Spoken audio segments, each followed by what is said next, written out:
There we go. Here is to you, Julia, and I hope Yarek's doing well. And Tony, who appears to be a dog, but is in fact a large, bearded man, much like I used to be. Don't shave the beard, Tony. It looks fantastic on you, and I look like a crazy person. I don't like it at all. How you guys doing? You okay? I have decided I'm going to try to do a lot more chat and a lot less spinning of the wheel. So I'm just going to keep talking. Like right now, I'm just going to keep talking until a comment comes in that I can respond on, and I'll try to see if I can make it seem natural and not forced. Here we go. Been a very fun week for me. Hey, Tony says LOL. Look at that. Look at that. We got the emoji, the thing that bounces. I trained that. Put in as many emojis as you want, and they all bounce across the screen like in Twitch. It's super fun. Huh? Super fun. I love that. All right. So here we go. Speaking naturally. Hi, everybody. I already did that part. Watched some stand-up this week. That was fun. Watched a guy named Shane Gillis. Don't know if you ever seen the Shane Gillis. He's a lot like me. He's got a baby face, a little creeper mustache, and apparently a very popular podcast, which I have not had the pleasure of listening to. And he made very, very bold choices. In his hour special, he had some straight up racist stuff. He had some straight up ironic stuff. He had a section where he talked about watching Roar videos and how he related more to Al Qaeda and ISIS than he did the American troops. That is not an easy thing to do in a comedy sketch. So you got to admire that. The delay is excessive, I know. That's why I'm trying to figure out how to make it work, how to kill the time in between when you say it. You're right, it's excessive. I don't know what to do about that. I'm going to switch it over to Twitch. Then it'll be fast. Everything will be fine. I just don't put a lot of work into this during the week. I spend most of my time working. No, who am I kidding? I play a lot of Red Dead Redemption 2. I assume you guys are playing it. It's a wonderful game. It's just like being outdoors, but in the air conditioning. So I like that. So it's excessive delay, duly noted. Let's start the process. What? No, I'm not going to. I got to delay excessive, but I'm not going to spin the wheel until I have a conversational thing. Okay. Hey, here's a conversational thing. How about Twitch versus Facebook? Facebook, I have 5,000 followers. Twitch, I have about 60. So there's that. But of the 5,000 followers that follow me on Facebook, only 4 of you come in and check it out every now and then. And 3 of them are my dad. 10 seconds, that ain't bad. That's not bad at all. You pause Shane to wow, that's a good movie. He's fine. 10 seconds isn't so bad. Your delay is about 10 seconds? When you live broadcast, your delay is about 10 seconds. That's interesting. There must be something between, and you use OBS, right? You use OBS, and then you go to the Facebook website and follow it through that, right? You go through that whole process, because if there's a way to skip a step, I sure would love to skip it. But let's see other ups and downs of Facebook and Twitch. Twitch, everybody's friendly. It's nice. Everybody's really good at interacting. They say supportive things. They have little emojis that make you feel good after you get stuff done. But it's a young man's game, and as you can clearly see, I am not a young man. So there's that as well. Something to think about.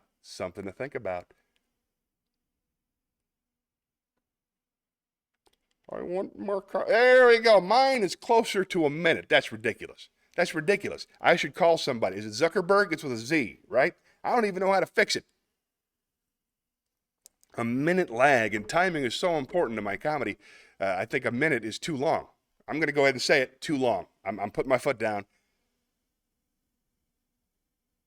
Too long. So I'll give that some thought. I don't know why it's that long. I have it set to minimum time. I don't understand. I don't get it. Try to do it right. I'll keep trying.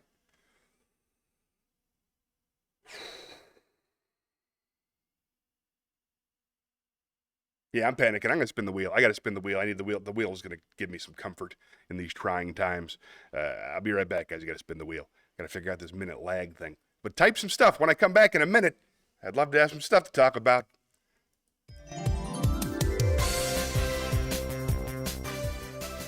Yes, but on OBS, I just use a screen capture around the comments section. I'm not sure what that means, but I'll come back and take a look in just a minute.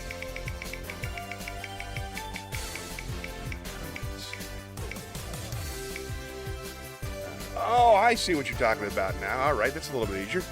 All right, wisdom. Well, why not? Let's start with the wisdom.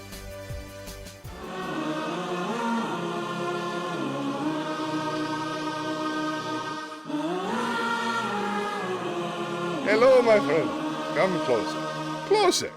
I have wisdom for you. Let us start. Not in the mood for Bible stuff this morning. Here we go. It is impossible for a man to love his wife wholeheartedly without loving all women somewhat. I suppose that the converse must be true of women.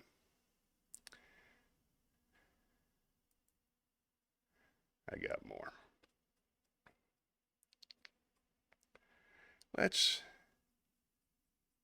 Sorry, folks, I didn't have this locked and loaded. I don't want to repeat too much. When you hurry impatiently through life, you miss out on just about everything of real value and cause unnecessary complications for nearly everyone you encounter, including yourself. That's wisdom from Dennis Lewis. One more. As you breathe in, cherish yourself. As you breathe out, cherish all beings. That's wisdom from the Dalai Lama. I got one more. It's right below it, and I want to say it anyway because it's Nietzsche, and I like this one. We love life, not because we are used to living, but because we are used to loving. That's from Nietzsche. There we go. All right, let's go down go back to the chat.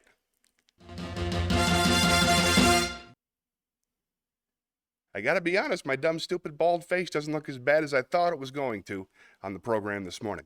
Let's see, Tony just put something in. He said, yes, but on OBS, I just put a screen capture around the comments section as opposed to putting it through a excess force like I do that causes it to retype and put the logos down. That might be smart. Maybe that'll help. I don't know why, but that makes sense, yeah, because it's going, first the comment comes up, and then it goes to the thing, the program, and then it comes back, and then shows up on here. That's a good point. I might have to try some alternatives. I never had that problem on Twitch, though, but it might just be I don't know. I'm not a technical guy.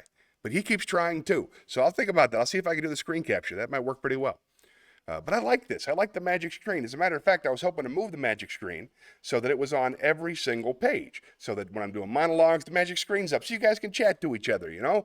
And when I'm doing wisdom, oh, Dad's here. Hi, Dad. Welcome to the show. I miss you. We didn't get to talk last week, and that made me sad. Everything's going fine on my end. I hope you're doing well. And thanks for coming to the big show.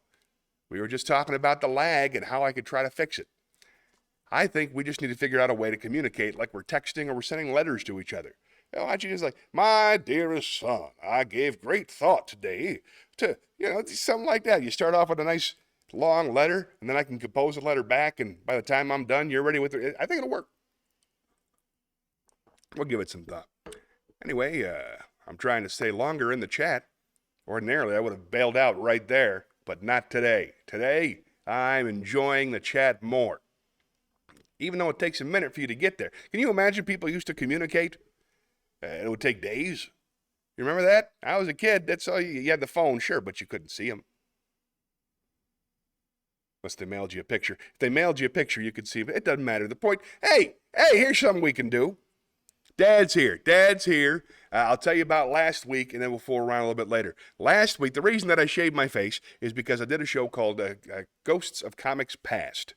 And in that show, I portrayed three comedians that I admire very much, and I have a video of two of them to share with you today. The first comedian I want to show you is my impression of the late Norm Macdonald. I have discovered upon viewing it that he sounds exactly like I do in the impression. So my timing is different, but my tone still sounds just like Johnny Millwater. What the hell are you going to do? But here's a video I wanted to share with Dad. This is my impression of Norm Macdonald at the big show. Enjoy. Y'all ready for your next comedian? That's Joan Rivers.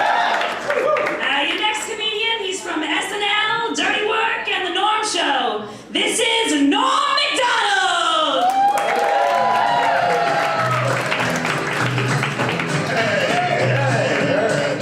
Let's hear it for Joan there, everybody. Let's hear it for Joan. Just makes sense she'd be the best preserved dead comedian out of everybody. Joan Rivers over there.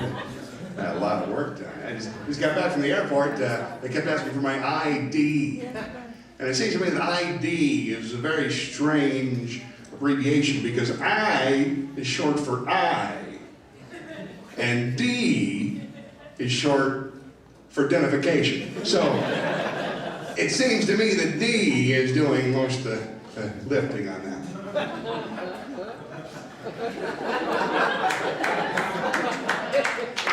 I like the news. You guys like to watch the news?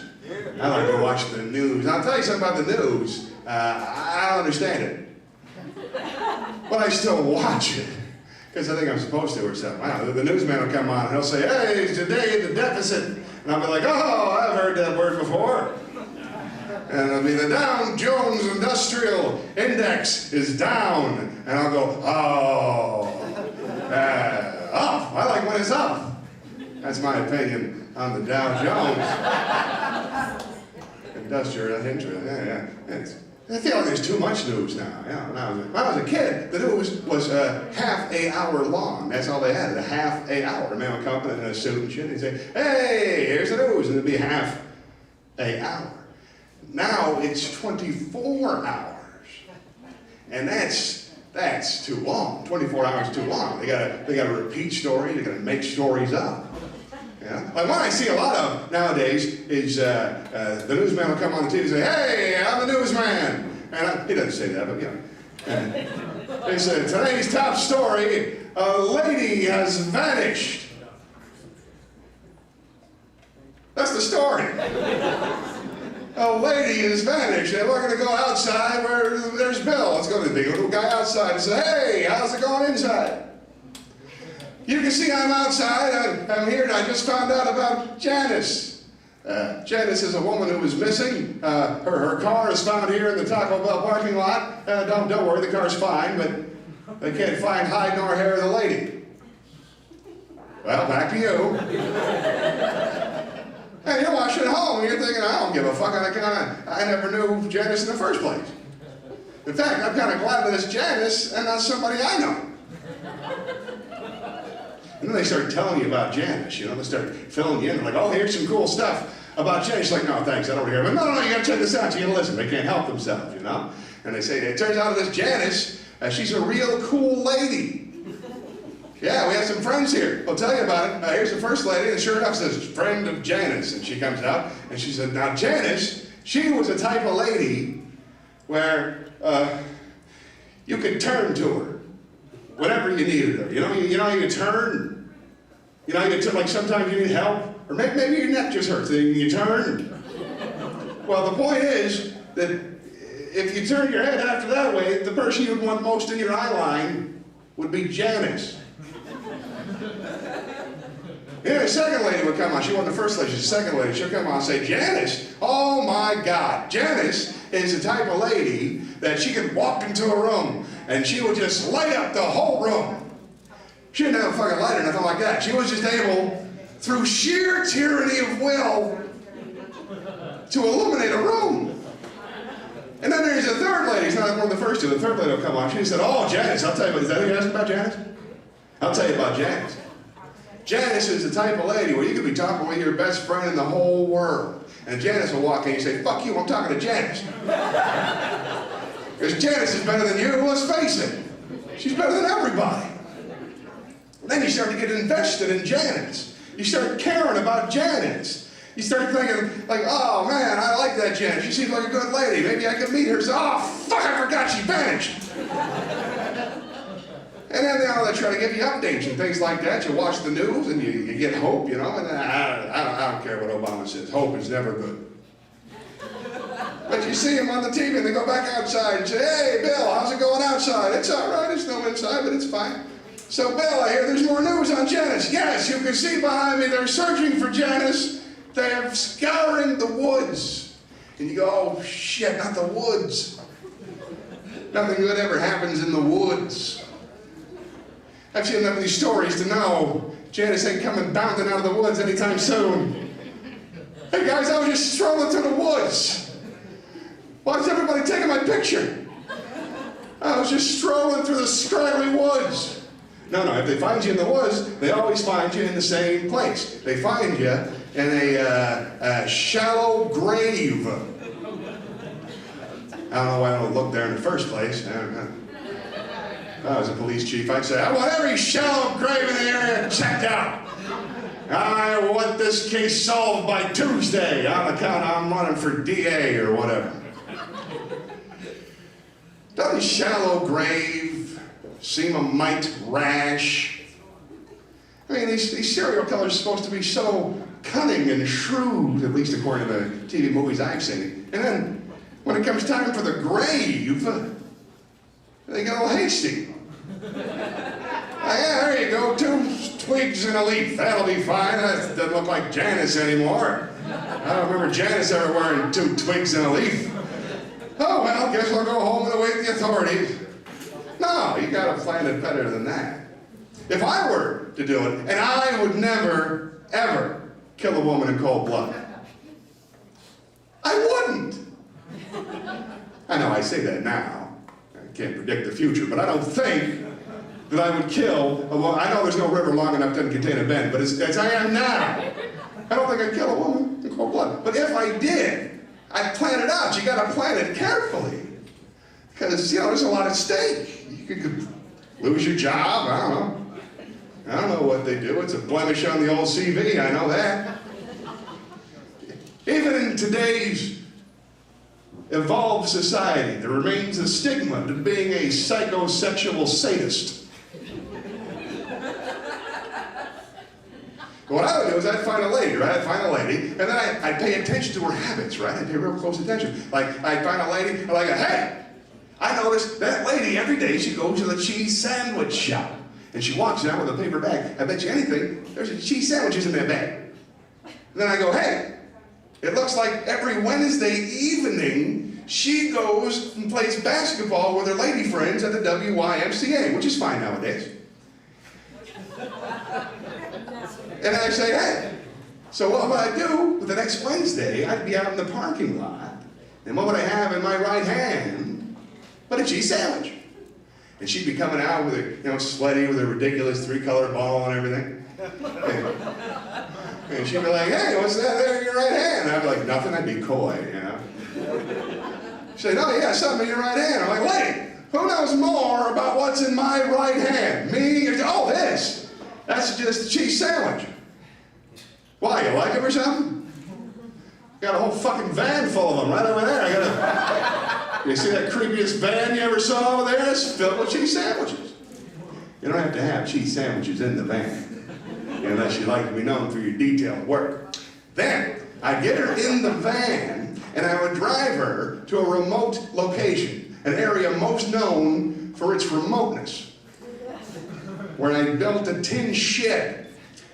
And I'd take her inside the shed, and I'd do that thing that makes me feel like God. And then her screams would bounce off the tin walls of the shed, never to be heard by human beings again. And then I would take her body into the woods and bury her in a very, very, very deep grave.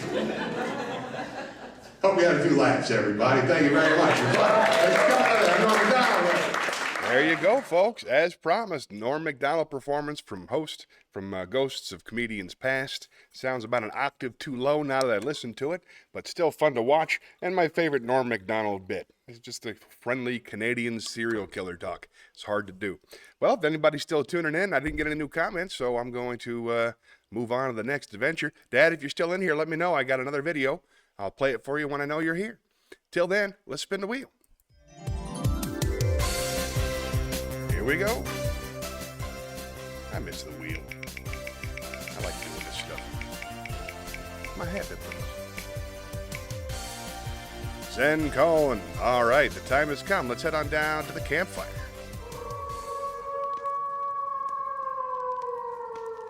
All right, let us find my Zen cones. We are almost to the end. 100 Zen cones. We are currently on number 99. This is Zen Cohen 99, Zoal's vinegar. Tasui was the Zen master who left the temples to live under a bridge with beggars. When he was very old, a friend helped him earn his living without begging. He showed Tesui how to collect rice and manufacture vinegar from it, and Tesui did this until he passed away. While Tesui was making vinegar, one of the beggars gave him a picture of the Buddha. Tesui hung it on the wall of his hut and put a sign beside it. The sign read, Mr. Amida Buddha. This little room is quite narrow. I can let you remain as a transient, but don't think I am asking you to help me to be reborn in your paradise. Nice. Dad's in for the duration. Norm was a genius. How true that is. Let's go back to the chat. Norm was a genius. That's something I could talk about for a couple of minutes. Norm Macdonald, I became a gigantic fan of his about a year before he died. Just my luck, as he's fond of saying. Quick review of his work. He had a fantastic HBO One Night Stand. That's on YouTube. He did a special called Me Doing Stand Up. That was after his, it turns out that it was after his, you know that thing where they find out you have a disease and they tell you? Diagnosis, that's the one. It was after his diagnosis of cancer that he recorded that first special, and a lot of it's about death, and it's really, really, really good. That's where that bit Janice came from. And then after that, he did one called Hitler's Dog. Great title, Hitler's Dog, Gossip and Trickery. That's on Netflix. I highly recommend that. And he also had a final special, which he recorded just like this. Just right into his home computer, and that's called Nothing Special. It's also on Netflix. He also released a comedy album, a series of sketches called Ridiculous. It's a little bit harder to find. It's on YouTube, but if you want to check it out, I'm particularly fond of the Fantastic Four origin story that he has put together.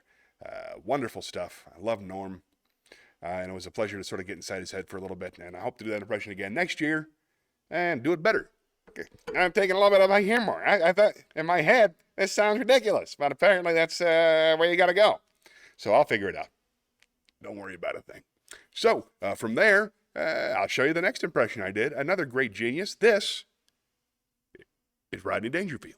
Applause for your next comedian. No matter where he goes, he ain't getting no respect. Rodney Dangerfield.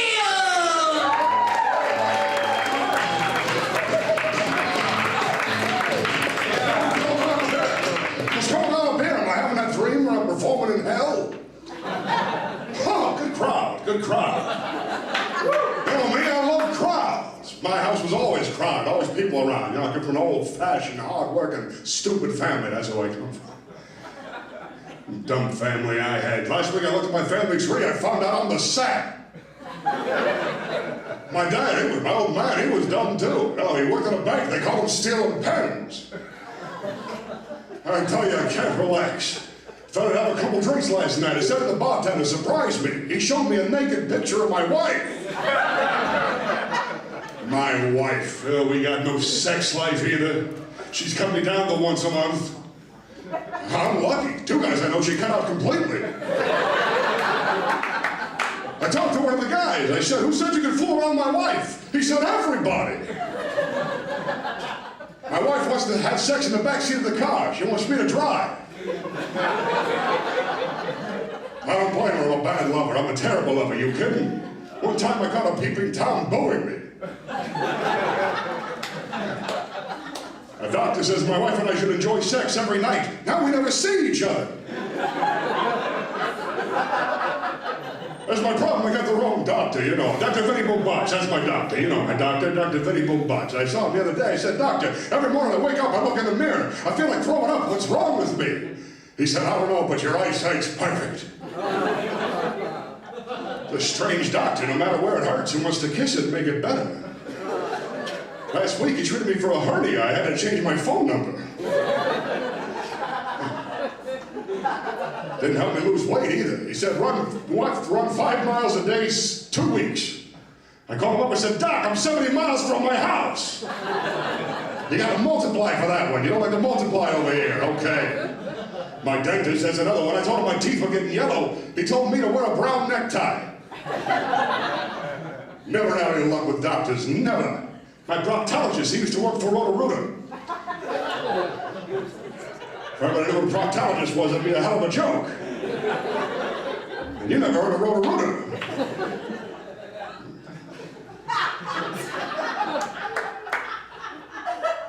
It's worth the wait.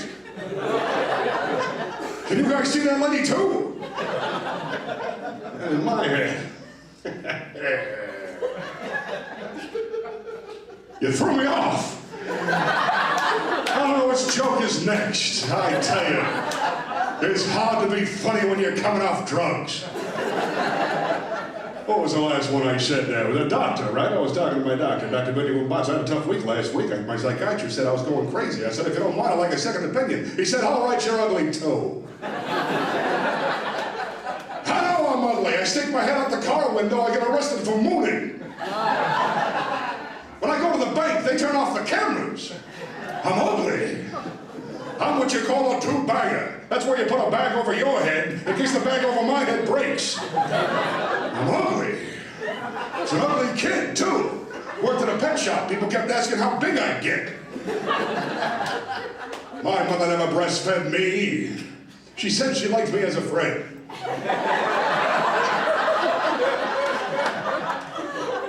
My mother had morning sickness after I was born.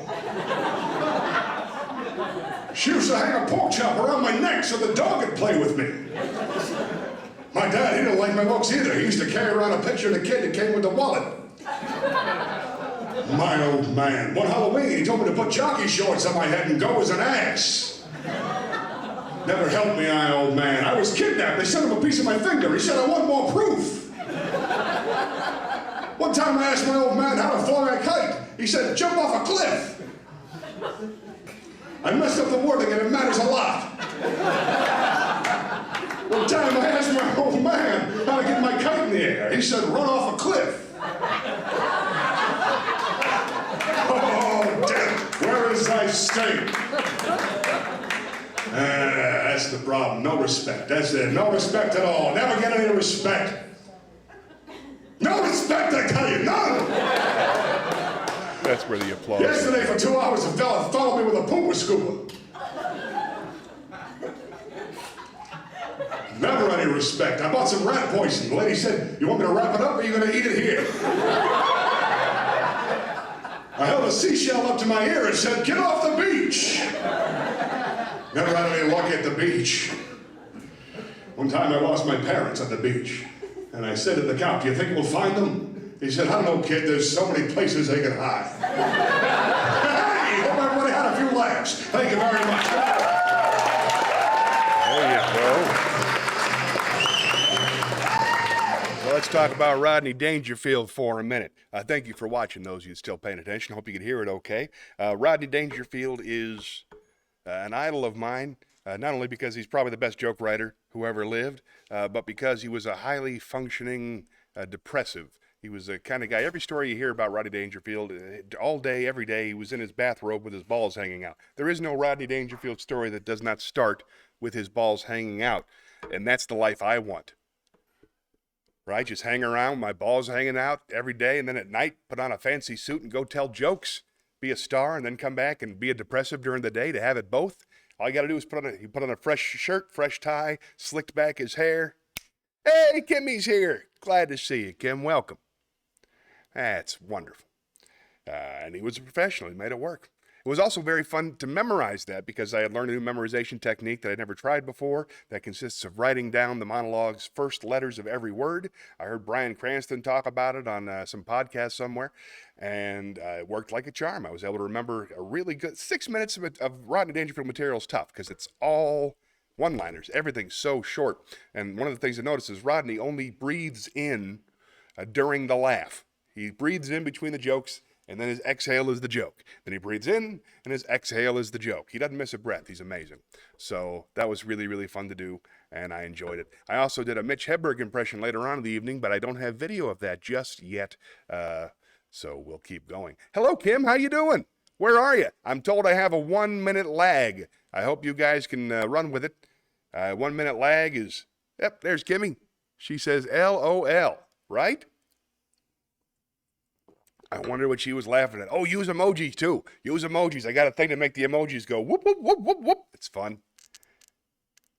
Yeah, that'll be a good time. Yeah, screenshot. I might try that. I like this, though. I like how it looks. It's just a shame it takes so long. So anyway, Kim, I was just telling him that I shaved my beard because I did a Mitch Hedberg impression and a Rodney Dangerfield impression. We just watched him. You can watch it on the replay if you feel like it. Really? No? Fair enough. But I miss you. I hope you're doing well. Where are you working this week? When's the last time you saw Chuck Wagner? Which ship are you on? How's the babies? How's the babies? Keep us up to speed. How about you, Dad? We just hit 5. Yes, it's getting better all the time. Lesser man would be embarrassed by that numbers, but I don't do it for you. It's not called Your Happy Place. It's called Johnny Millwater's Happy Place. Yeah. And I am. I'm happy right now. I'm enjoying that. It's hard to watch myself. I don't like that, but it gets done. Oh, yes, balls hanging out. As a life goal, yes, it's true. That's respect. When people don't go, hey, dude, why don't you put those away? That's respect. He says he gets no respect, but he had balls out respect. Anyway, that was Norm. If you have any stories about Norm Macdonald, Kim, I'd love to hear them. Any stories about Rodney Dangerfield, type them up in the thing, and I'll tell you all about them. Until then, let's spin the wheel. Oh, I forgot. I got a shortcut. Hold on.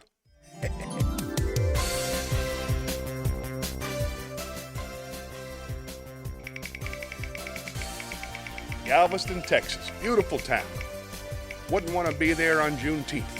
But otherwise, a great place to be. Ooh, a short story. Those are fun, but I'm going to skip that right now. Who knows how long Kim will be here? A short story takes too long, ironically. What do you got? Ask me anything. Wide open. Carnival Dream. Caught the Dangerfield. Nice. I love the Carnival Dream. That's one of my favorite ships I've ever been on. You know what? I'm going to go back to the chat. Ask me anything, folks. You got 1 minute. 60 seconds on the clock to ask me anything. I love the Dream. That's where I recorded all of my all my shows that I watch on the show every now and then. The Punchliner background, it was on the Carnival Dream. It's a beautiful layout. The cabin is very close to the showroom itself. And the first time I was on the Dream, I met Sarah and Phoenix, who are both brilliant musicians, and I'm a big fan of them both. And just between you and me, Sarah Shabrinsky is the most beautiful woman I've ever seen in my entire life. Oh my God. I can say that here. Nobody's watching. So that's what's going on with me. I love the Dream. Great shows, good crowds. When I was there, I was out of New Orleans. It was even better. I'm sure the Texas crowds are rambunctiously delightful. Huh? I bet they love you. I miss it. Harmony is still talking. Johnny turns 4 on the 21st. Wow. Wow. That is good news. Hey, Lyric got a job. That's awesome. Lyric starts a job at the Department of Juvenile Justice on the 23rd. That's exciting. I'll try to stay out of trouble. Wow. Wow. Lyric's with the law. Never saw it coming. Johnny turns 4 on the 21st. God, it happens fast. Mine are 13 and 9 now. Doesn't make any sense at all. Orion will be turning 14 next month. And Charlotte is still talking as well. I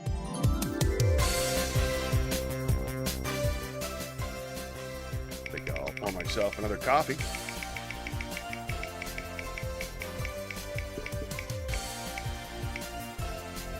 Ooh, a song. All right, let's go do a song.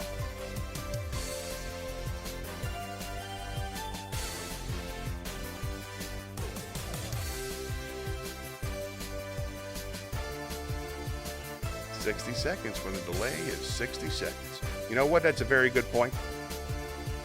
Thought it was the 23rd. I think you're talking about Orion. His birthday is the 24th. That's correct. The Mitch video isn't ready because it's 3 different performers. You know what? Let's go to the song. Hold on. Let's go to the theater. Oh yeah. Here's the deal. The Mitch video isn't ready because it was a format that we invented. It was called Dueling Mitch Hedbergs. We had 4 separate gentlemen, maybe 5, I think 4. 4 separate gentlemen, myself, Julio, Alex Farley, and Sterling Thrill. The 4 of us all put on wigs and glasses, and we all did our best Mitch Hedberg impression, 1 joke at a time until we ran out of jokes. We've done that many years in the past. It usually lasts about 10 minutes. This one lasted 30 minutes. 30 full minutes of Mitch Hedberg jokes one by one, and it worked the whole time. We had to wrap it up just because the staff had to go home. And I don't have their permission to broadcast yet, so I don't want to show that video without them.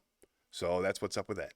Good question. Now, Kim, she said she's going to the state fair on the third day, the 19th. Oh, Thursday. That probably means Thursday. Maybe she's typing the thing. Thursday, the 19th. Do I want to take the kids out of school and come with us? What am I? Chopped liver. Well, which state fair? Which state?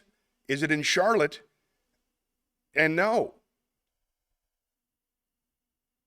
No, actually, I wouldn't mind. I think the kids would enjoy it very much. That might be fun, but it all depends on where it is. Taking the kids out of school, I don't know. Charlotte gets out of school at 5:30. Orion gets out of school at 2. So there's a little bit of trickiness to be had with that situation. But thank you very much for the invitation, and tell me more about it. And no, you're not Chop Liver. You're my favorite. Okay. Let us... Oh, we're doing a song. That's right. Let's pick a song. Find something that'll cheer me up. I wanted to do a new song. Okay, let's talk about this for a second because Kim's here. How about this? The Bare Naked Ladies, my favorite band. Shut up. My favorite band, the Bare Naked Ladies. Beatles are great. Bare Naked Ladies still making music. They put out an album last week, and the first song on the album has been stuck in my head for 7 days straight. It is absolutely excellent. I will be singing it for you next week. I forgot to transfer the lyrics this week. I was going to show you the video, but then I watched the video, and for some reason, it's just a bunch of old white guys playing instruments. So I don't want to do that. But, you can't show that on the TV anymore. But, I'll sing it myself. Oh, my God, I'm an old white guy without an instrument. Oh, man. I like this. It looks like the hand doesn't belong to me. All right. So anyway, here's a song. Bare Naked Liver. Not Bare Naked Liver, Bare Naked Ladies. I love the Bare Naked Ladies. Let's do a Bare Naked Ladies tone. I think you've heard this one before. This is off their last album. Some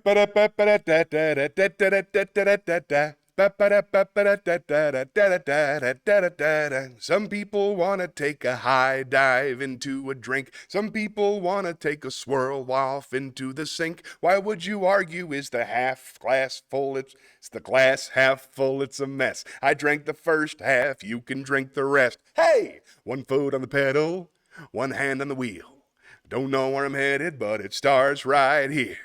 Everywhere I go is home, every town and every road, every song I've ever known carried in my bones.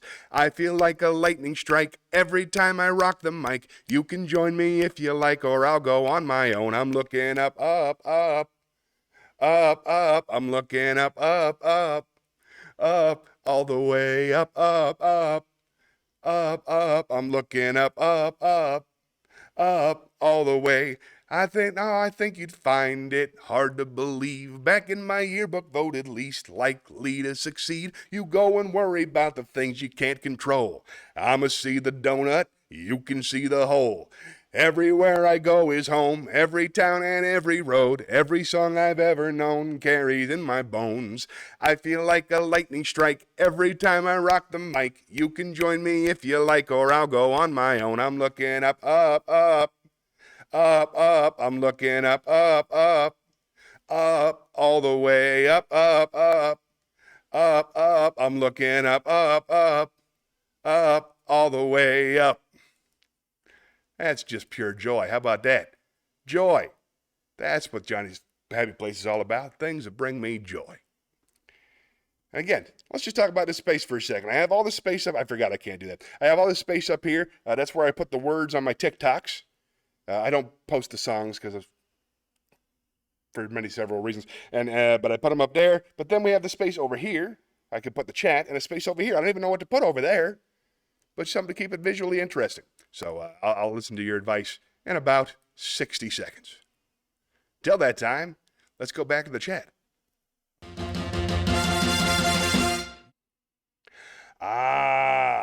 Chopped liver regarding responding.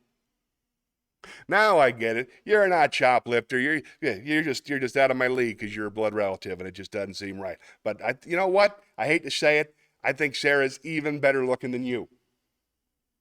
Even glammed up. Nothing to be said. I got to stand by it. But that's my opinion. That's what I like. Hey, Shayna's here. Hey, how you doing, Shayna? Thank you for saying I did a fantastic job with Norm Macdonald, Ronnie Dangerfield, and Mitch Hedberg at the Ghost of Common Past show. Shayna, for those of you who don't know, Shayna's a Charlotte comedy super fan and a dear friend of mine. She was a very, very vocal proponent. See how I use that word? Proponent? That felt good. She was a very vocal proponent of the Ghosts of Comics Past show. I loved that show in past years. Shayna loved that show in past years. So we both bugged Debbie until she decided to put it back on. And then Shayna was just wonderful. Spent the whole night helping put everything together. Took fantastic pictures. Was kind to everybody. Made my kids laugh. Just exuded joy everywhere she went. Here's to you, Shayna. You came a little bit late at the beginning of the set. At the beginning of the show, we were just watching the tape. So that was fun. Thanks for saying so. Hope you're doing well. You doing okay? Haven't seen you in the stream in a long time. The folks that are in the stream right now are not in Charlotte, or I would promote your shows. Over there, that's Kim. That's my beloved sister. We got the same father. She's a professional comedian and singer and a wonderful lady. Tony Knuckles. I forget what city he's in, but I know it's not Charlotte. And he is also an entertainer of some regard. And my dad, my dad, that's Jim. That's everybody. You okay, Shayna? Here's the thing about this. There's a full 1 minute lag for reasons that we have not been able to nail down yet. There's a full 1 minute lag, so be patient. Type whatever you want to say. I'll come back to it. I got a plan. Meanwhile, since we got nothing coming up, I'm going to spin the wheel because I enjoy singing and reading poems and stuff. I hope poetry comes up. Oh, here we go.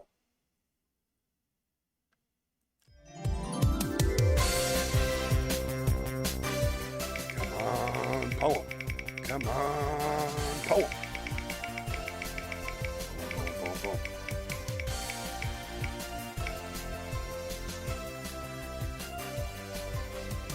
Monologue. All right, let's end in the monologue. Back to the theater.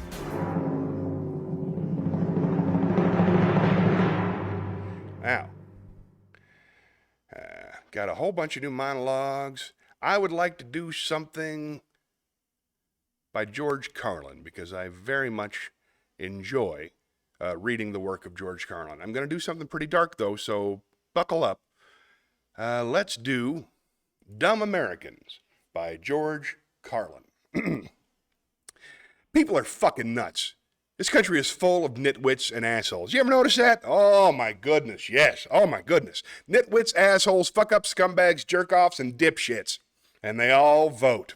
They all vote. In fact, sometimes you get the impression they're the only ones who vote. You can usually tell who's been doing the voting looking at the fucking election returns.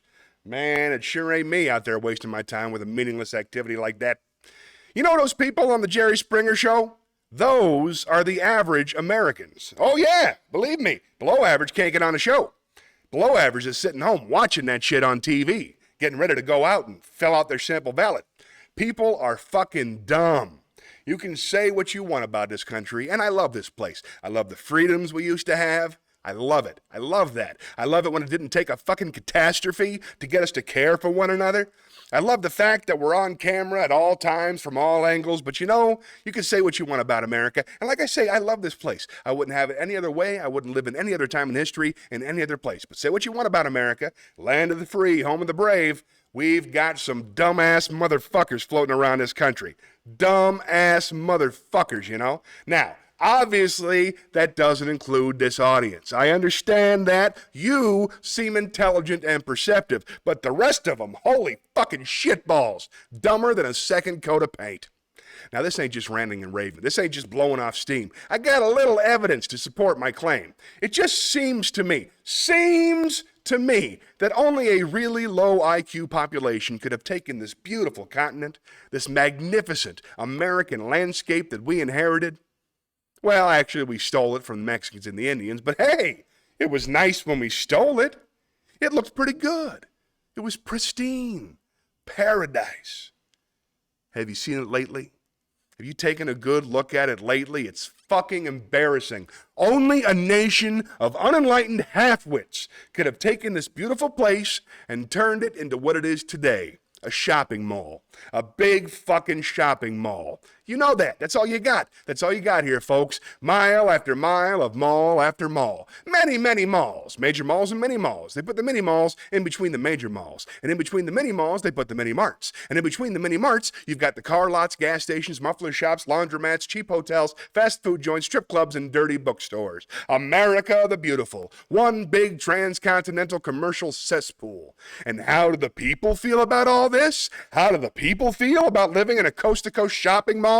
Well, they think it's just fucking dandy. They think it's as cool as can be because Americans love the mall. They love the mall. That's where they get to satisfy their two most prominent addictions at the same time, shopping and eating. Millions of semi-conscious Americans, day after day, shuffling through the malls, shopping and eating, especially eating. Americans love to eat. They are fatally attracted to the slow death of fast food. Hot dogs, corn dogs, triple bacon cheeseburgers, deep fried butter, dipped in pork fat and cheese whiz, mayonnaise soaked barbecue, mozzarella patty melts. America will eat anything. Anything. Shit. If you were selling sauteed raccoons' assholes on a stick, Americans would buy them and eat them. Especially if you dipped them in butter and put a little salsa on them, huh? This country is big time, pig time. Forget the bald eagle. The bald eagle. You know what the national emblem of this country ought to be? A big bowl of macaroni and cheese. A big bowl, because everything in this country is king size. King size, extra large, and super jumbo. Especially the fucking people. Have you seen some of the people in this country?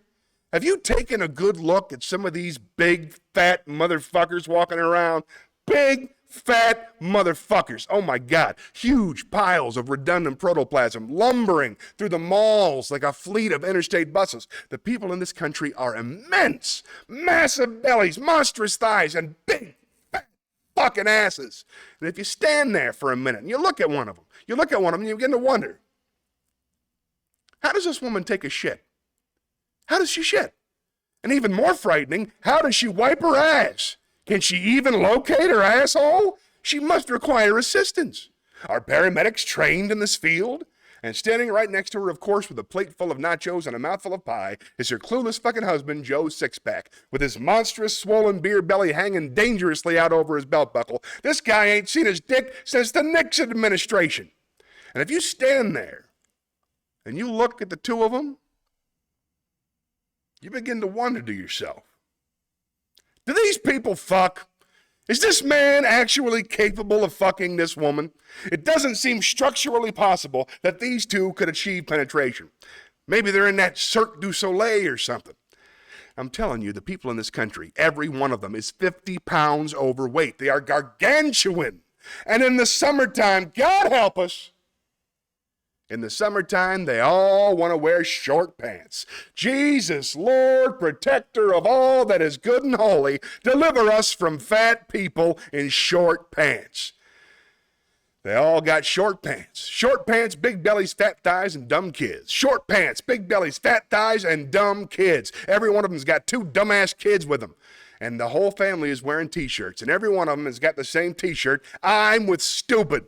Apparently in this country, the stupids are an extended family. And besides wearing them t-shirts, everyone in the family has got on a backpack. They got on a backpack strapped to their back so they can carry around lots of stupid shit. And the reason they got to carry their stupid shit strapped to their backs is so they can keep their hands free at all times to hold food.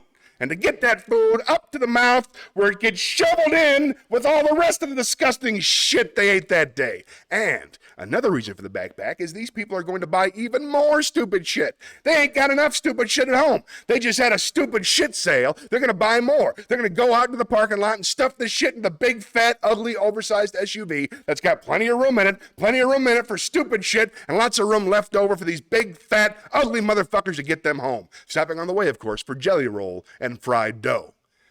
These people are efficient, professional, compulsive consumers.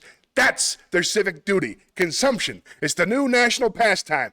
Fuck baseball, it's consumption. The only true lasting American value that's left. Buying things. Buying things. People spending money that they don't have on things they don't need. Money they don't have on things they don't need. So they can max out their credit cards and spend the rest of their life paying 18% interest on something that costs $12.50. And they didn't like it when they got it home anyway. Not too bright, folks. not too fucking bright. But if you talk to one of them about this, if you isolate one of them, you sit them down rationally, and you talk to them about the low IQs, the dumb behavior, and the bad decisions, right away they start talking about education. That's the big answer to everything. Education. They say we need more money for education. We need more books, more teachers, more classrooms, more schools. We need more testing for the kids. And you say to them, well, we've tried all of that, and the kids still can't pass the tests. They say, don't you worry about that. We're going to lower the passing grades.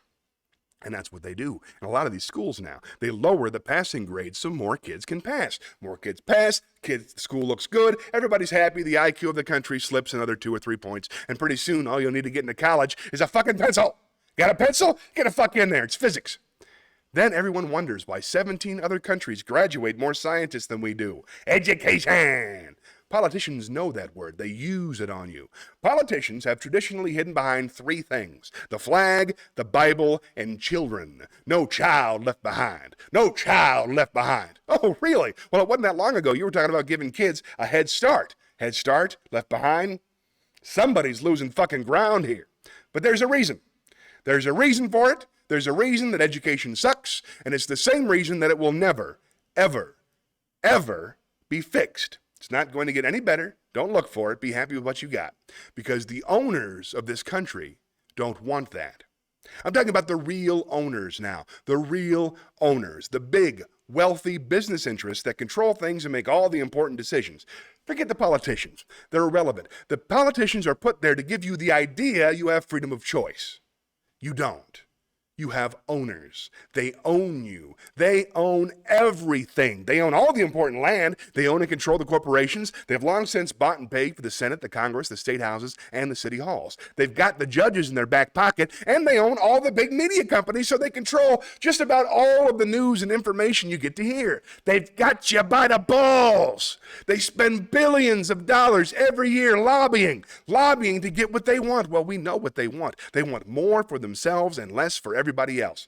But I'll tell you what they don't want. They don't want a population of citizens capable of critical thinking. They don't want well-informed, well-educated people capable of critical thinking. They're not interested in that. That doesn't help them. That's against their interest. They don't want people what they want. They don't want people who are smart enough to sit around the kitchen table and talk about how they're getting fucked by a system that threw them overboard 30 fucking years ago. They don't want that. You know what they want? Obedient workers. People who are just smart enough to run the machines and do the paperwork and just dumb enough to passively accept all these increasingly shittier jobs with the lower pay, the longer hours, and the reduced benefits, the end of overtime and the vanishing pension that disappears the minute you go to collect it. And now they're coming for your Social Security money. They want your fucking retirement money. They want it back so they can give it to their criminal friends on Wall Street. And you know something? They'll get it. They'll get it all from you sooner or later because they own this fucking place. It's a big club, and you ain't in it.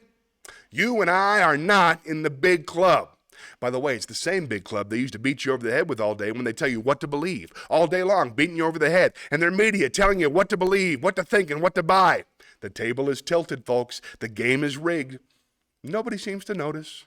Nobody seems to care. Good, honest, hardworking people. White collar, blue collar, doesn't matter what color shirt you have on. Good, honest, hardworking people. Continue. These are people of modest means. Continue to elect these rich cocksuckers who don't give a fuck about them. They don't give a fuck about you. They don't care about you at all. At all. At all. Yeah, you know. And nobody seems to notice, and nobody seems to care.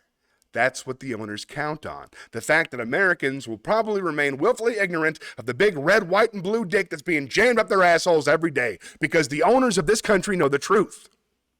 It's called the American dream because you have to be asleep to believe it. There we go. Let's go back to the chat, see what's up. Wasn't as cheerful as I'd hoped, but great piece of writing. Let's talk about, you know what, I'm going to go for just a second. Let's talk about that piece for a second. George Carlin, this is from his second to last special. It's called, oh boy, Life is Worth Losing. That's what it's called.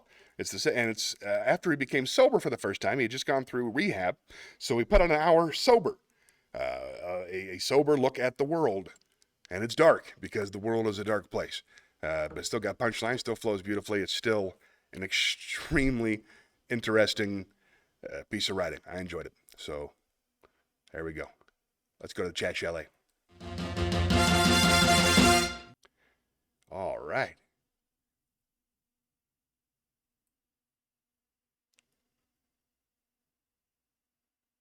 All right, well, let's pick it up from the top. Shayna had said that she's honestly had some ups and downs, but she's been hanging in there. Thanks for asking. It's hard. I know it's hard, especially for entertainers like us. The mood swings are terrible. I hope that you have the support that you need, and I hope that you're out amongst people who care about you. I hope you have support. If you need somebody to talk to, I'll try. Let's see what else we got.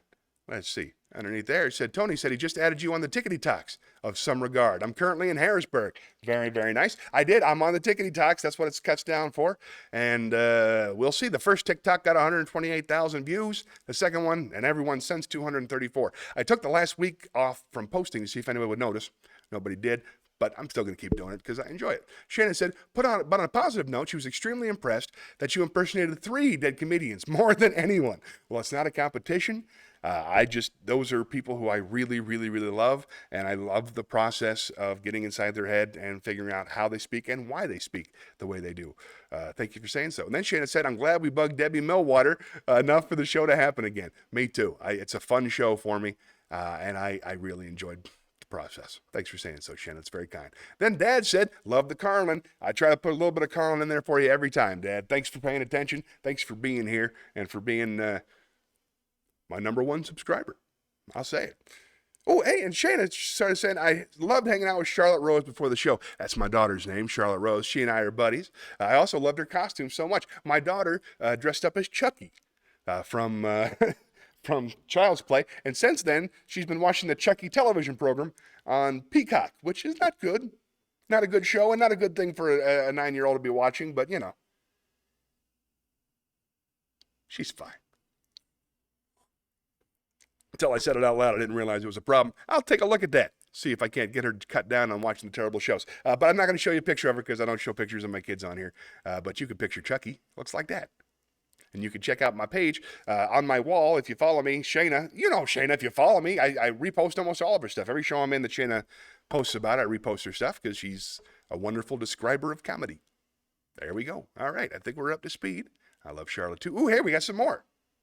Oh, wow, look at this. He opened for in Tunica. Oh, wow. Opened for Norm Macdonald in Tunica, Mississippi, which is a terrible, terrible place. It's just the middle of nowhere. Oh, I can't imagine. He's a gambler, so it's a casino town. It makes sense. He was very kind, watched my show, and complimented me. He proceeded, let me see that again. He proceeded to fall down the stairs backstage after introducing him. Remember, he said, you read, don't you? Not so good for Tunica, right? Lovely man. That is a great story. I never had the pleasure of meeting Norm. I saw him perform once. Fantastic show. Debbie took me before I was a fan. I just was amazed. Oh, here's some more from Shayna. Now, Shayna says, I was absolutely blown away by how long the dueling Mitch Hedbergs lasted. How long do you think it would have lasted if Joan Rivers hadn't ended it? Well, first of all, I told her to stop it because it's only supposed to go 10 minutes and it went over 30. I thought if I quit, then everybody would quit and we can move forward, but nobody wanted to lose. So they just kept going and going and going. It never got boring. It was funny the whole time. And Mitch Hedberg jokes work out of order, so it was fun. But I think it could have gone easily an hour.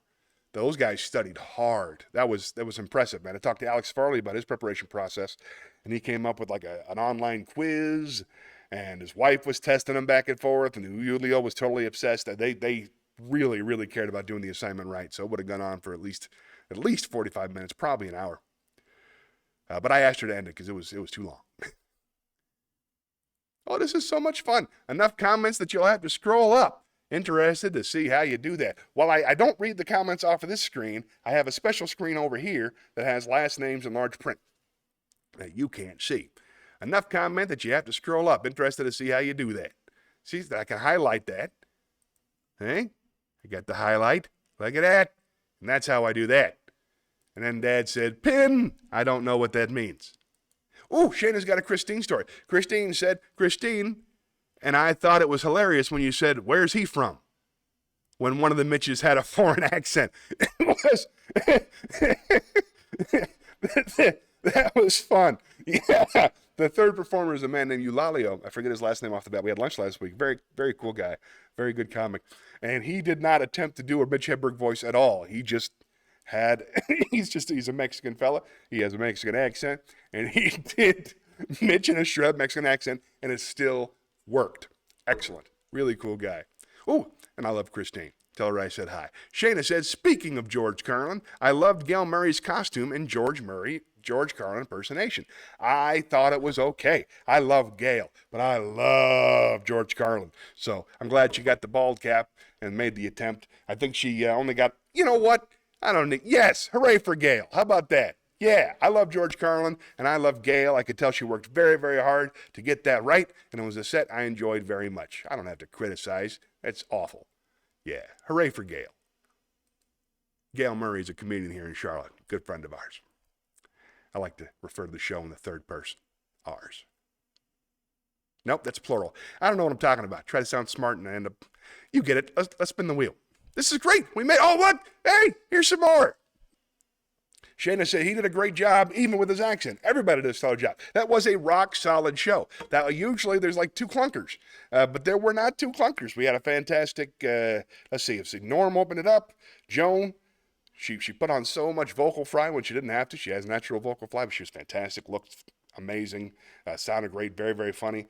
Then I did Norm. Then it was Christine, who went completely off book. Christine invented a character, invented an accent. She was a defensive ghost of a minstrel. I actually watched a video. I never watch comedy videos of Friends. I try to avoid it like the plague, but I had to see what she did. And it was bizarre and amazing. Perhaps with her permission, I can show it here on the show sometime. Because describing it won't do it justice. If you're not a Christine McLennan fan, you ought to be. She is one of the great minds in Charlotte comedy. She does stuff nobody else can think of, and I love her work. But it was a great show. After Christine was, I believe, Red Fox, nailed it. Meredith, who's that? Blazing Saddles. She did the song from Blazing Saddles. Flames on the side of my head. Who's that lady? Help me out. It's not Meredith. That's Madeline Kahn. There was a Madeline Kahn impression. It was excellent. Lucille Ball sketch. Spectacular, superb, didn't miss a beat. I think there's probably a couple more after that, but then I did Rodney, and then we did Mitch. Yeah, that was a solid show. Thanks for saying so. I'm glad you came out. Hopefully next year we're going to have even more people. And let's not forget about the Ofrenda. That's one of my favorite parts. I know you and Debbie worked very hard on it. The Ofrenda is a display with black and white photographs of all the comedians we lost. So we had 20 or 30 dead comedians that mattered to us with photographs and candles as you come in. So you can light a candle and think about the people you lost, and it's moving and lovely. Madeline Kahn, thank you very much. Oh, here's some more information. Christine's performance was the funniest I've ever seen her perform, and that's saying a lot. I thought it was amazing. I don't know if it's the funniest, but I thought it was amazing.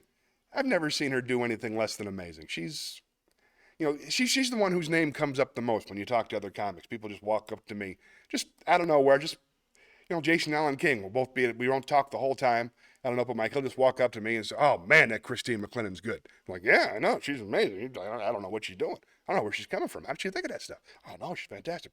But I've had that conversation with about 67 different people, so I'm lucky to get to work with her at all because she's very, very popular and very, very original and a charming person. So there you go. Enough of that. She was on the monologue. If you listen to the podcast, I think my sister, actually, you know what? There's two listeners, my dad and my sister, both might have listened to the Butch Hockersmith Saves America podcast. And Christine played the community reporter, and she wrote those bits with me. Amazing. Just so funny.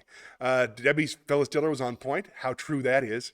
I don't have any pictures of that, but again, you can go back and look. It's on my page. Stop watching this and then go back to my page and see the pictures. Yeah, that was a really, really good time.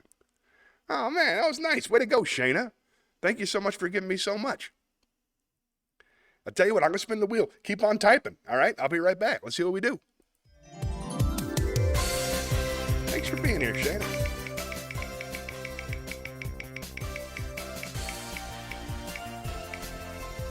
Whoop, another monologue. All right, we just did the big long, but why not?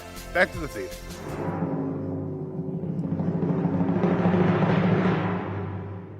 let's do some Norm. Oh, no, let's do the whiskey speech. There's a show on Netflix called Guillermo del Toro's Cabinet of Curiosities. And there's an episode called The Viewing, which is very difficult to describe. It's a very 1970s vibe type piece, has a couple good comedians in it. And it's about a bunch of artists who are called to an extremely eccentric rich man's home for reasons unknown. I highly recommend the episode. It's called The Viewing.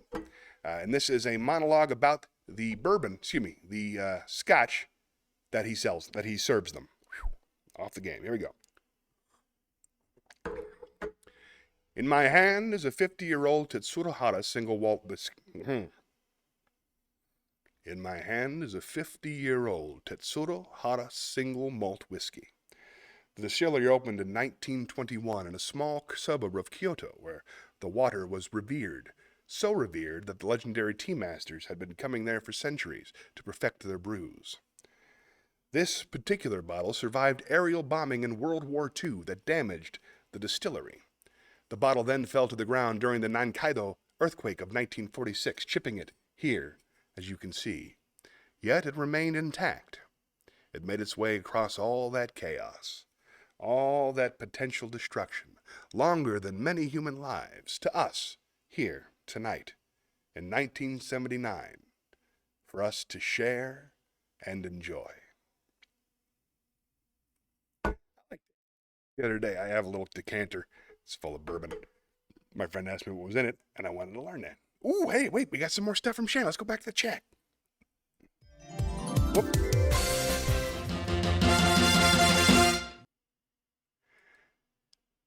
Shayna said, I'm so glad Adam Canaval is on the scene now. He can take some amazing professional photos that complement the photos I take with my crappy iPhone. I couldn't agree more. I can't wait to see the video he shoots. I have not seen better stand-up comedy stills. I've been getting my picture taken by people at shows my whole life, and it's very, very difficult to get the lighting, to get everything right. And he's fantastic. He's brilliant. I think he's a friend of Craig Collins. Craig put the word out. Now everybody's hiring him. We'll be lucky to get him next year. But he did a marvelous job. And a lovely man. I liked him a lot, too. He also came out and took pictures of Johnny Millwater Presents. Thank you for being there, by the way, Shannon. That meant a lot to me. You're a great snack hit. All right. Let's spin the wheel.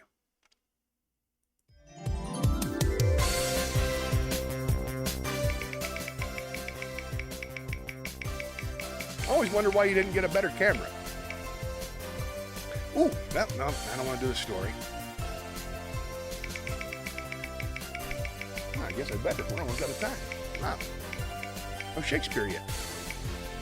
Well, it goes fast when I'm just talking. All right, let's go back to the campfire for a short song. See if I can't find something cheerful to sing about. Here we go. This is one of my favorite songs. This one's just for you, Shani. Here we go. Sit back. You don't have to work so hard. It makes me tired to watch you try. Relax. You've already played your cards, and I know which ones are a lie. It makes me really sad to see the things you think you have to be just to be enough for me when you already are. Why can't you just look at you in the same way that I do? Through all that's false and all that's true, I like you as you are. I know that you can get sad sometimes. I see it mostly when you smile. Let go of all of your supposed crimes. Just be with me for a while. I know this may be hard to hear, but all your tricks are really clear. I see right through your slick veneer to the secret life you hide. Why can't you just look at you in the same way that I do? With all that's false and all that's true, I like you as you are. Take me in, believe me when I say you're more than just okay. You're perfect, as you are. There we go. That's a nice song. That song is written by the brilliant Kate Micucci. Oh, we got more in the chat. Oh, you're doing fantastic. Here we go.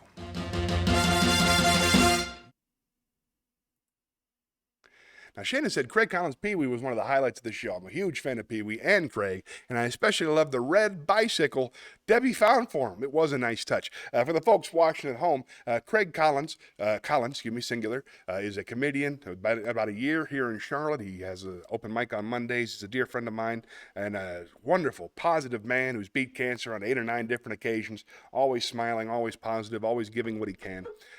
He played Pee Wee Herman. The recently deceased Pee Wee Herman. He was fantastic, and my wife bought him a bike. I wasn't consulted. My wife bought and constructed him a bike that looked like Pee Wee's bike from Pee Wee's Big Adventure, so that when he entered, he could have a big moment. And it was a big moment. It was really great. Good call.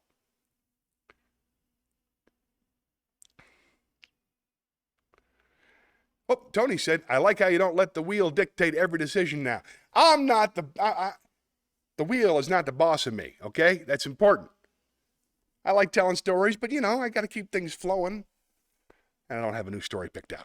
So, all right. Oh, Shayna said, I have been thinking of getting a nice camera to use at the comedy show, so stay tuned. I think you should. I just recently got a little crappy Canon. That's crappy because it turns out I can't use it for this, and I can't put an audio record into it, so it's no good for comedy, but it's wonderful. It's important that you get one with a nice long lens. I think it's an 18 millimeter lens is the one I got, and it is very, very helpful for shooting video, and I think you'd enjoy it. If I were a rich man, I would have bought it for you for your birthday, but I'm not, so I didn't. You should have one. It'll be good for you. All right. I will stay tuned. Let's spin the wheel. AKA Chris Collins. Okay. All right. Never gonna end. Hey, where's my shortcut? It's giving me the business. All right, Dan, we'll do it the hard way.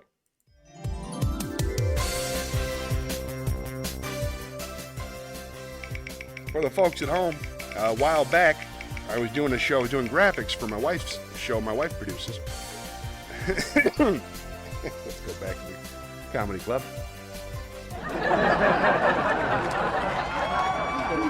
I was producing video for a show my wife produces. I think it was March Madness. And I messed up Craig Collins' name. Craig Collins, very simple. I typed Chris Collins. He mentioned it in the show, and then I changed it live in the moment. And he and apparently Shayna have never let it go. So let's see if I can think of a joke. I'm going to tell Norm's favorite joke. Oh, no problem. Tease away. Thanks for being involved. This is Norm MacDonald's favorite joke. It's about the fellow with bad memory. I know Dad's heard it, but I'm going to tell him anyway. A guy had bad memory, so he went to his doctor. His doctor gave him some pills. So he came home one day. He was sitting talking with his friend. And his friend says, hey, how are those pills the doctor gave you? And the man says, oh, they're excellent. They're helping a whole lot. And the guy says, well, I have trouble with my memories myself sometimes. Maybe you can help me out. What's the name of the pills? And the guy goes, what's that thing, the flower, like the big, like a tulip? No, not a tulip. It's a long stem. You bring it with you on a date. A carnation. No, not a carnation. It's got thorns and a red, a rose. That's it. Hey, Rose, what's the name of those pills the doctor gave me? I love that joke. That's a good one. Fun for the whole family. Let's go back to the chat. Wrong button.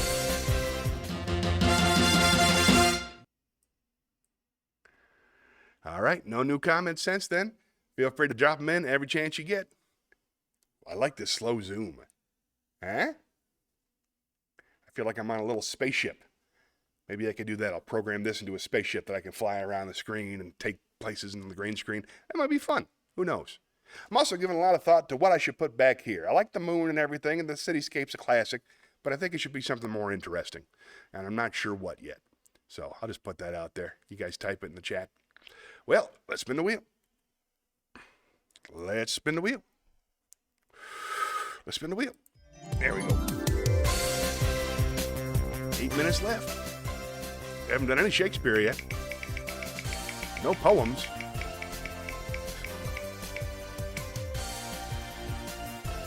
Wow, story keeps on coming up. Thanks, Dad.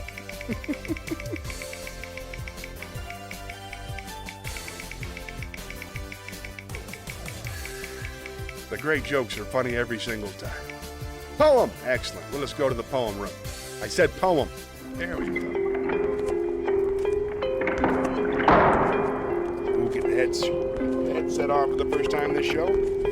All right, this time for poetry, we're going straight to Shel Silverstein, because I happen to know that Shayna likes it. So here we go, straight to some Shel Silverstein poems. Going there, straight to Shel. Let's do how many, how much.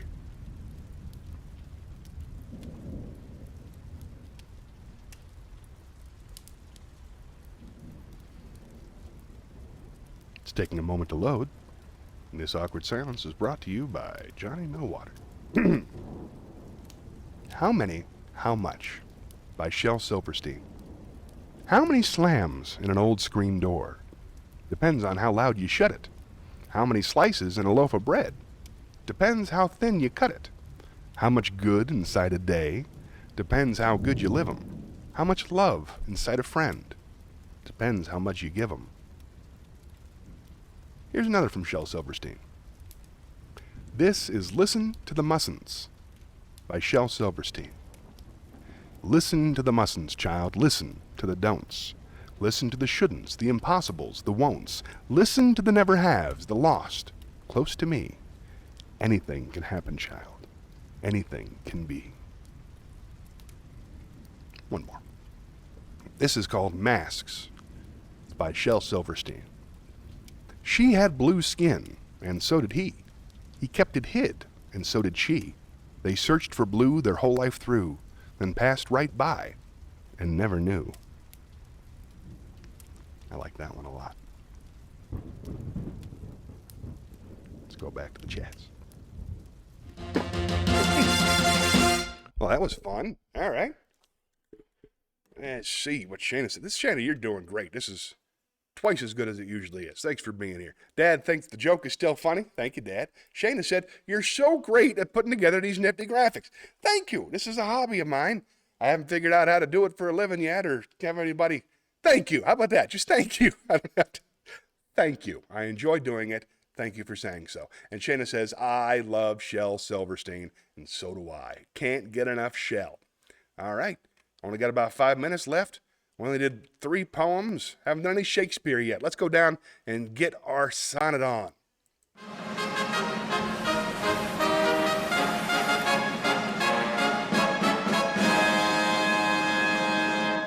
For your regular viewers, you'll know that we've been working on Shakespeare's sonnets. I have read over 130 of them out loud. We are currently on sonnet 137. Getting close to the end, folks. Sonnet 137 by William Shakespeare. Thou blind fool, love, what dost thou to mine eyes? That they behold and see not what they see. They know what beauty is, see where it lies, yet what the best is take the worst to be. If eyes corrupt by over partial looks, be anchored in the bay where all men ride. Why of eyes' falsehood hast thou forged hooks, whereto the judgment of my heart is tied?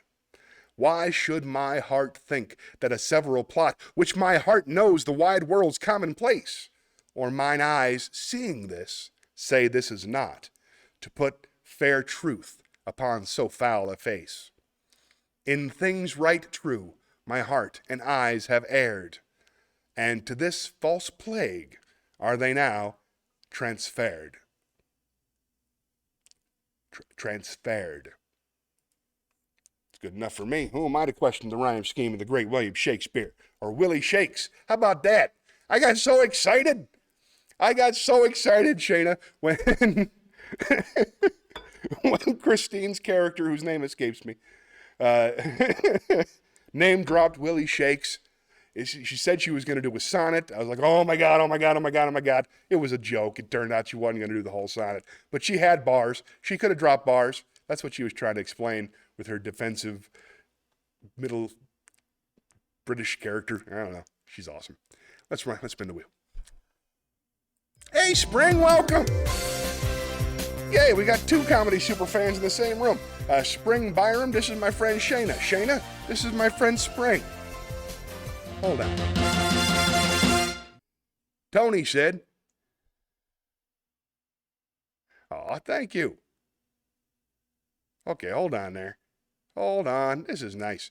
Which Shell book is your fave? I like Where the Sidewalk Ends. That's my favorite by far. When I was in 5th, 4th, 6th, some kind of young grade, I went to the University of Tampa for a theater study summer class, and we memorized and performed Shel Silverstein poems, and we did Shakespeare as the vocal warm-up. So I guess that's where a lot of my personality was formed.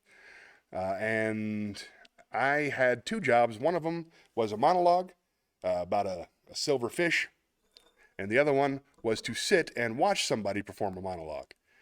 And Lucretia, thank you very much. 15th century potato juggling jester. Thank you very much. But one job was to do the monologue, and the other one was to sit and listen to somebody else do a monologue. And it turned out that it was a girl I was madly in love with named Kirsten, who's happily married now in Tampa. And so I just had to sit there and stare at her like this for about 4 minutes while she performed. And it was just the best part of every day. It made me so happy. And then at the end, I had a punchline. It was great. So that's when I fell in love with Where the Sidewalk Ends. I'm curious what your favorite one is. I'm also a big Sylvia Stout fan. Shayna's doing great. It's wonderful. Now, Shayna says, "I'm a real asset behind the scene at comedy shows that require graphics." Thank you. Thank you very much. I wish that there were more comedy shows that require graphics. I enjoy the graphics, and I think that there's a great possibility to combine live performance with the video performance. With video, pre-recorded video. Mr. Show used to do it, and I think it's a great possibility. I haven't found the right team yet to put it together. I'm not quite sure how to do it yet myself, but there's a great possibility of a next level kind of comedy using the graphics, and I'm excited about it. Right now, it's just pretty words on the, people's names basically on the screen while they perform. But there's possibilities. Now, Spring is a gigantic comedy fan. She tours all across North and South Carolina to go see the greats as they come through, the Andy Forresters, the Sid Davises, not me, but, the other ones, the good ones, the good comics. She comes and sees them. Oh, Shayna says, I'm so sorry. Shayna says, "I don't mean to seem like I'm laying on this confidence so thick. I just think you're deserving of praise, and I wanted to give you some." That's incredibly kind, and I certainly love to hear it. Thank you. It's Johnny's happy place, and one of the things that makes me happy is receiving compliments from my friends. So thank you very, very much. Don't feel bad about it. Her character was named Lucretia. Of course it was. 15th character, potato juggling jester. She had bars. That's her favorite show book, too, in the 15th century. All right, we are up to speed. I feel bad. I feel like I just was mean to Spring. She didn't deserve that. She's lovely. Every morning she posts, "Good morning." I drink my coffee, and I love Good Morning. And she posts pictures of her loving family and talks about comedians she loves, and it's inspiring every single day. Shayna is the same way. If you, Spring and Shayna, don't follow each other, I highly recommend you do so. Shayna is a gigantic comedy fan. She's at all the live shows that she can go to, in addition to putting on her own live performances here in town that you might want to go to if you ever pass through Charlotte. I forget which city you're in. I think it's near Raleigh, but I am not 100% positive. Up to speed. Let's spin the wheel. All right, one last thing. Thank you, Spring. Thanks for letting me off the hook. Oh, you're lovely. You could have taken that one of two ways, and you were lovely. Thank you. All right, let's do a poem. I'm going to do Sarah Sylvia Cynthia Stout because I'm in the mood now. It's my favorite. I think I have most of it memorized, but I will find that one. Hold on. Where'd she go? Invitation, how many? Come on, help me out. Invention, scale, light in the dark, happy ending.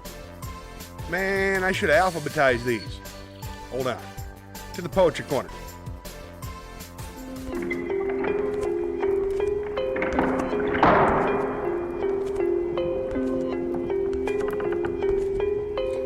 I'm searching right now. There it is. All right. We're going to do two of them. This first one was recommended by my friend Shayna, who's watching right now, on the second episode of my Butch Hockersmith stream. She was one of the first people to ever tune in. And she recommended this poem. Thanks for coming back, Shayna. Here we go. This is Warning by Shel Silverstein. Inside everybody's nose, there lives a shark-toothed snail. So if you stick your finger in, he may bite off your nail. Stick it farther up inside, he may bite your ring off. Stick it all the way, and he may bite the whole darn thing off. And this one is my favorite. Let me wet my whistle here. This is Sarah This is Sarah Cynthia Sylvia Stout by Shel Silverstein. Sarah Sylvia Cynthia Stout would not take the garbage out. She'd scour the pots and scrub the pans, candy the yams and spice the hams. And though her daddy would scream and shout, she simply would not take the garbage out. And so it piled up to the ceilings. Coffee grounds, potato peelings, brown bananas, rotten peas, chunks of sour cottage cheese that filled the can and covered the floor, cracked the window and blocked the door, with bacon rinds and chicken bones, drippy ends of ice cream cones, prune pits, peach pits, orange peel, gluppy glumps of cold oatmeal, pizza crust and withered greens, and soggy beans and tangerines, and crust of black burned buttered toast, and gristly bits of beefy roast. The garbage rolled on down the hall. It raised the roof. It broke the wall. I mean greasy napkins, cookie crumbs, globs of gooey bubble gums, cellophane from green bologna, rubbery, blubbery macaroni, peanut butter caked and dry, curdled milk and crusts of pie, moldy melons, dried up mustard, eggshells mixed with lemon custard, cold French fries and rancid meat, yellow lumps of cream of wheat. At last the garbage reached so high that it finally touched the sky, and all the neighbors moved away, and none of her friends would come to play. And finally Sarah Cynthia Stout said, "Okay, I'll take the garbage out." But then, of course, it was too late. The garbage reached across the state, from New York to the Golden Gate, and there in the garbage she did hate. Poor Sarah met an awful fate that I cannot now relate, because the hour is much too late. But children, remember Sarah Stout, and always take the garbage out. There you go, an American classic. All right, let's go back to Chat Chalet, say goodnight. Aw, thank you, Shayna. There we go. Good show, son. All good, no worries. Spring's not mad at me. I love that one. And Tony said, great show. Got to go get ready for mine. See you next week. Hashtag LUNSB. You know what that means? I don't know what that means. I should know, but I don't know. What is hashtag LNUSB? Is it something to do with lunch? Lunch soon? I don't know. Doesn't matter. Thank you very much for watching. There you go. Got to remember to turn that off. Thank you very much for watching. Appreciate you tuning in. Special thanks to Shayna for staying for so long. Special thanks to Dad for being there at the beginning. Thanks to my friends who came out to watch. I'll be back next Sunday. I might be moving this to Twitch sometime soon. It all depends on how inspired I am to work on it during the week. But no matter what, until next time, thanks for watching. And remember, the only way to save this country is for all of us to love one another. So love yourself first. Then find somebody else to love. Then if you can, love everybody. That's what I'm trying to do. Sing along if you know the words, folks. We'll meet again. Don't know where, don't know when, but I know we'll meet again some sunny day. Keep shining through, just like you always do, and the blue skies will push the dark clouds far away. And would you please say hello to the folks that I know, and tell them I won't be long. They'll be happy to know that as you saw me go, I was singing this song. We'll meet again. Don't know where, I don't know when, but I know we'll meet again some sunny day. Bye. Till next time, be good, but not too good. Take care.